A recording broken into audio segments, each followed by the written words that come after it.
Oke, pendengar. Kita langsung aja ya, kita bedah nih ringkasan renungan yang udah dikirim. Temanya ini lumayan dalam, menyangkal diri. Sumbernya dari Lukas 9 ayat 23, kan?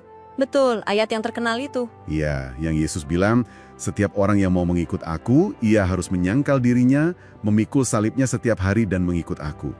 Nah, tujuan kita sekarang, kita mau coba kupas.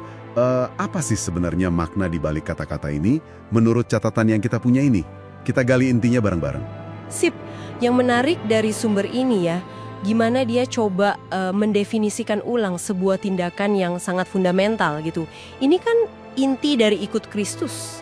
Benar banget. Jadi bukan sekedar slogan kosong, tapi panggilan yang butuh pemahaman gitu, bukan asal ikut aja. Oke, mari kita mulai deh. Poin pertama nih, menjadikan Kristus pusat hidup. Nah, menurut catatan ini, artinya kita harus secara sadar, ini kata kuncinya, secara sadar menyangkal agenda, ambisi, bahkan hak-hak pribadi kita. Gimana tuh? Kedengarannya, wah lumayan radikal ya. Iya. Kata sadar itu emang penting banget di sini. Ini bukan kayak pasrah buta atau menghilangkan diri gitu aja. Penulis renungan ini ngelihatnya sebagai sebuah pilihan yang aktif. Jadi kita sengaja mengarahkan ulang fokus kita, prioritas kita. Jadi kayak milih gitu ya? Betul. Pergeseran dari hidup yang mungkin otomatis, jalan berdasarkan maunya kita sendiri, ke hidup yang, sengaja dipilih setiap saat demi Kristus. Itu level komitmennya beda banget yang ditekankan di sini. Oke. Jadi pilihan sadar, bukan sekedar nolak pasif ya? Paham. Nah, ini nyambung nih ke poin kedua yang juga sering salah dimengerti kayaknya. Memikul salib. Soal nyari-nyari penderitaan. Bukan itu intinya. Fokusnya malah ke ketaatan sama kehendak Bapa di atas kemauan kita sendiri. Nah, gimana kita bisa lihat bedanya ini lebih jelas ya? Ini pembedaan yang krusial banget sih menurut teks ini. Fokusnya itu digeser.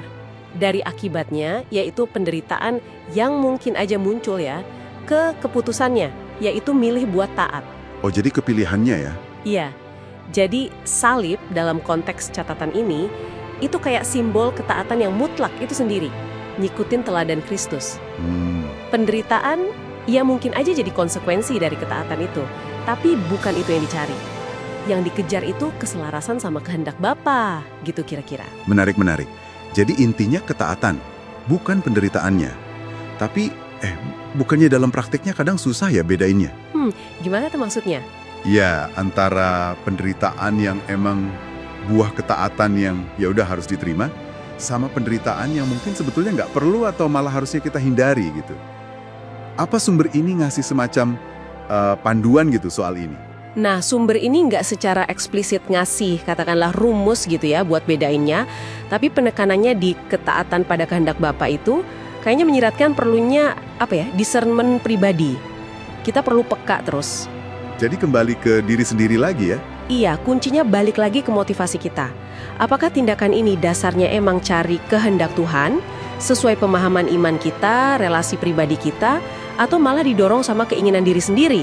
Entah mau cari pujian, atau menghindar dari sulit, atau bahkan ya itu tadi, cari penderitaan biar kelihatan rohani. Fokusnya tetap di sumber keputusan, mau ikut kehendak Bapa atau kehendak diri. Oke, paham. Jadi butuh kepekaan terus-menerus ya. Nah, poin terakhir nih yang diangkat sumber ini, soal frekuensi. Komitmen ini yang menyangkal diri, mikul salib ini, katanya harus dilakuin setiap hari. Nah, ini dia. Bukan cuma pas lagi mood bagus atau pas ada acara gede aja gitu. Ini nuntut konsistensi banget dong ya? Tepat sekali. Penekanan di setiap hari ini ngegarisbawahi panjangan di catatan ini, bahwa jadi murid itu bukan status yang kita capai terus udah, selesai. Oh, bukan checklist gitu ya? Bukan. Ini proses yang dinamis, gaya hidup yang jalan terus. Kayak nafas lah, harus terus dilakuin. Ini nunjukin kalau komitmen ke Kristus itu sifatnya total, meresap ke rutinitas harian kita. Bukan cuma tindakan heroik sesekali aja. Jadi kalau kita coba rangkum nih dari catatan renungan ini, ada 3 poin penting ya kayaknya. Pertama, ikut Kristus itu artinya kita secara sadar aktif milih buat nyangkal agenda pribadi. Betul.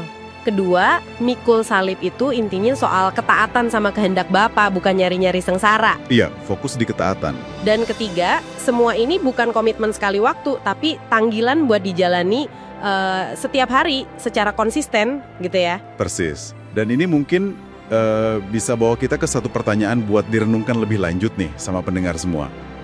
Sesuatu yang muncul dari obrolan kita ini. Apa tuh? Kalau menyangkal diri itu pilihan sadar setiap hari. Nah, bentuk konkretnya dalam keputusan-keputusan kecil Anda, dalam rutinitas harian Anda, itu kayak gimana?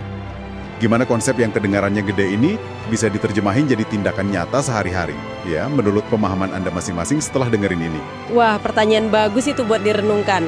Oke deh, kayaknya cukup dulu ya pendalaman kita kali ini berdasarkan catatan renungan yang ada. Terima kasih sudah menyimak.